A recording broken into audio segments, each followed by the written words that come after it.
बिस्मिल्लाहिर्रहमानिर्रहीम। मैं ज़ेबा नाज तरीके इंसाफ की MNA हूँ और मैं अपनी तरफ से और स्पेशल टीवी की तरफ से सबको ईद मुबारक की खुशियाँ दुबाला करती हूँ और सबको एक मैसेज देना चाहती हूँ कि ईद की खुशियों में स्पेशल टीवी और हम आपस में भाईचारे के साथ एक दूसरे के साथ खुशियाँ तकसीम करें।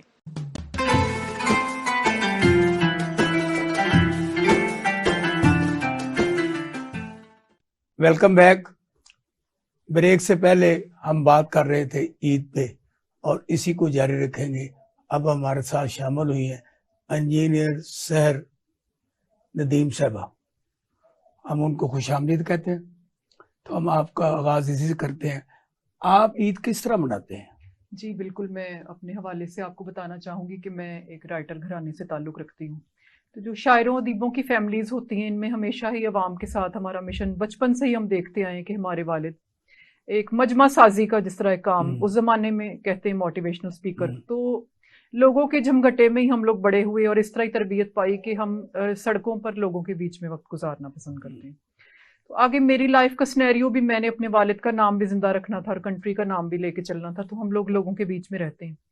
कुछ मिशन मैंने ये ऐड किया कि जैसे ये कुछ हालात व वाक़यात के हिसाब से या 9 मई के हालात को देखते हुए स्टूडेंट्स के बीच में अब मैं अपना ज़्यादा टाइम गुजारना पसंद करती हूँ और इस नज़रिए के खिलाफ हूँ कि मैं आम माओं की तरह अपने बच्चों को सेव कर लूँ और बाकी कौम के बच्चों को जो भी होता है हो। क्यों, मैं अपने बच्चों को अगर बचा कर बड़ा भी कर लूँगी, जाना तो इन्होंने फिर उसी खुले मैदान में।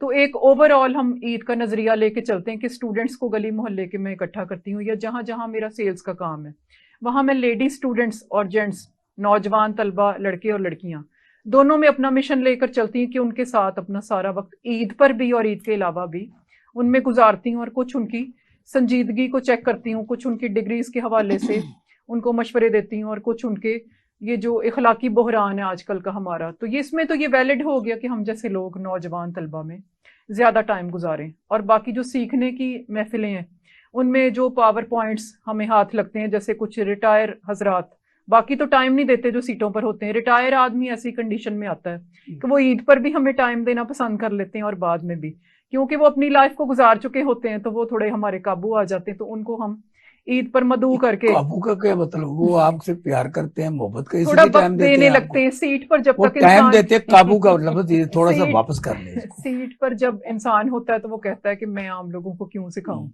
तो रिटायरमेंट के बाद कहने थोड़ा दम हम निकल जाता है, तो ईद पे ऐसे लोगों के साथ फिर हम सीखने के लिए, ये जैसे आपके फिल्मी दुनिया के कुछ डायरेक्टर हो गए, प्रोड्यूसर, ऐसे लोगों से भी कुछ मैं सीखने की कोशिश करती हूँ। तो ईद पे ये लोग क्योंकि सब फ्री होते हैं, और या जैसे हो गए ये लीडर हजरात, इनसे तो कुछ हर तरह के लोगों से वाबस्तगी रहती है, तो ईद रंगारंग चलती है हमारी। आपके ये PTI से बैठे हैं, वो पीपल्स पार्टी से। जी हाँ बिल्कुल, इनका ध्यान रखना जरा बात करते हुए इंशाल्लाह ताला। अच्छा जी, कैसे फिर ईद कैसी? तो रंगारंग मतलब मुख्तलिफ पार्टियों के लोग भी हो गए, स्टूडेंट्स भी हो गए, लेडीज एम्पावरमेंट की जो मैं स्पीचेस करती हूँ वो भी हो गई, तो हर किस्म का माहौल चलता है। और कुछ जिनसे मैं कारोबार करती हूँ तो वो खाने पीने के साथ साथ एक मुख्तलिफ माहौल चलता है जिसकी कि मैं आदी हूँ।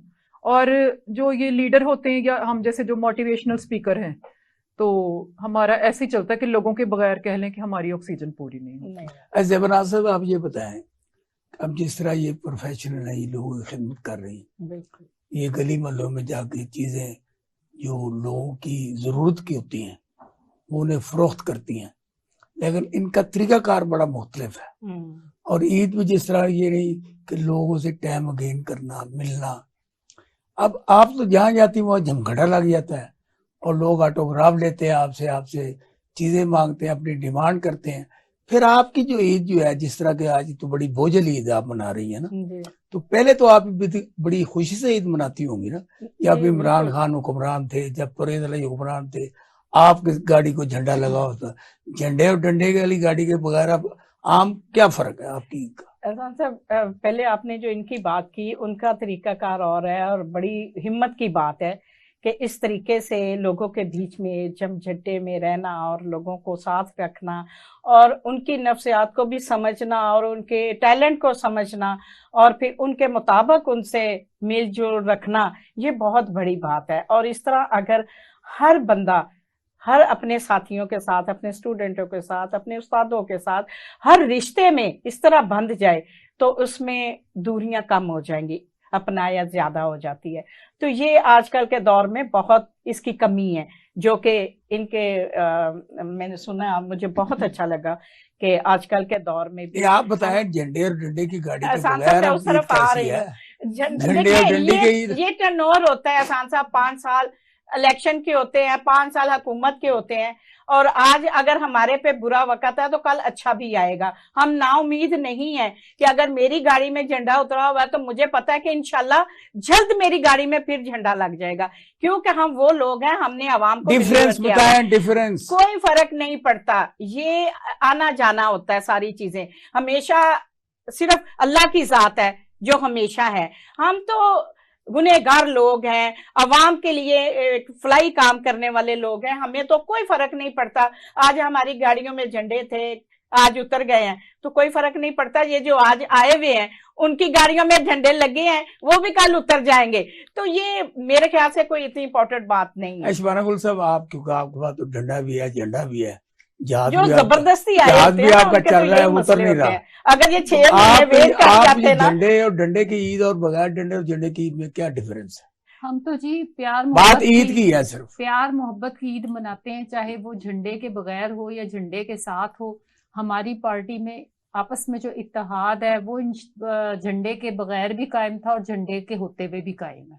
हम आपस में एक हैं। आपका तो इत्तेहाद ही खत्म हो गया बीच में। नहीं नहीं, हमारा कोई इत्तेहाद नहीं खत्म हुआ। 13 जमातों का था वो तो मेरे ख्याल से पीडीएम तो टूट गई ना। नहीं नहीं, मेरी बात सुने, हमारा एक अपना है, हमारी पार्टी का एक अपना झंडा है, हम उसके तहत चलते हैं, हम उसके तहत चलते हैं।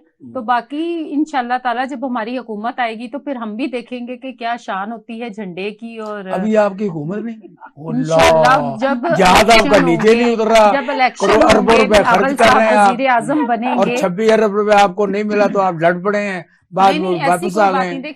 और इस वक्त नवाज शरीफ, शहबाज शरीफ और जरदारी आपस में जफियां डाल रहे हैं। इस वक्त 4 साल से पीटीआई ने ये बदनाम किया, चोर डाकू लुटेरे चोर। आप मुझे सिर्फ एक करप्शन जो है ना वो साबित करके और पैसों की रिकवरी करके दिखा कि पैसे रिकवर किए हो। इमरान खान जरदारी से पैसे रिकवर नहीं हो सकते। इमरान खान साहब ने करप्शन, बात सुने, जरदारी से पैसे रिकवर नहीं हो सकते। क्यों नहीं हो सकते? ये कानून सारा उन्हीं का है, उन्हीं का कानून है। उन्होंने ऐसा कुछ नहीं किया। अगर किया ये तो 10%, ये 10% नाम मैंने तो नहीं रखा। आप साबित करें, नहीं रखने से नहीं, मैं बात मैंने तो नहीं रखा। साबित करें ना, लोगों की बात होती है, एक साबित चीज करें, बरसब-ए-आम होती है। दूसरी ये और है कि आप इनको ना लाखों साल मुकदमा चलाएं, नहीं इनको कोई नहीं पकड़ता। नहीं, मेरी बात सुने, आपने अगर इन 4 सालों में मुल्क के लिए क्या किया? आप जो कहते हैं कि इन्होंने मुल्क का बेड़ा गर्क कर दिया, तो लूट के खा गए, तो ये हो गया, तो वो गया, इन्होंने क्या किया सिवाय वो मुर्गी और वो अंडे की सियासत के? क्या किया इन्होंने?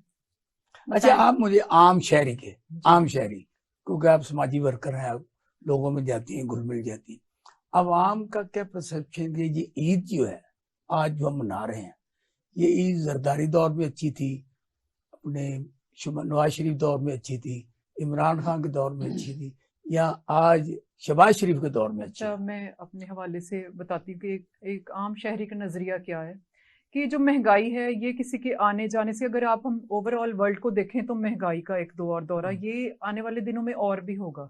हम लेते हैं एक छोटी सी ब्रेक के बाद वापस आते हैं तो हमारे साथ नए मेहमान होंगे, आप जाइएगा नहीं, इंतजार कीजिए।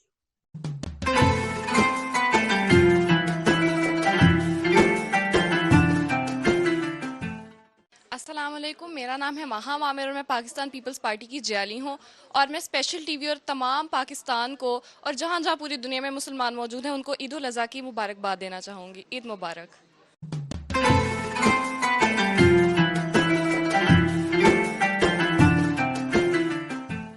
Welcome back.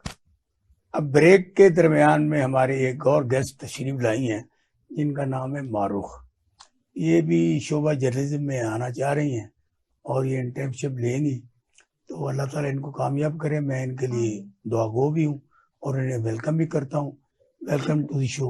Thank you Marukh. अच्छा, आप बात कर रही थी, कुछ बता रही थी, इमरान खान, नवाज शरीफ, शहबाज शरीफ और असफ अली जरदारी के दौर में ईद किस दौर में अच्छी होती थी?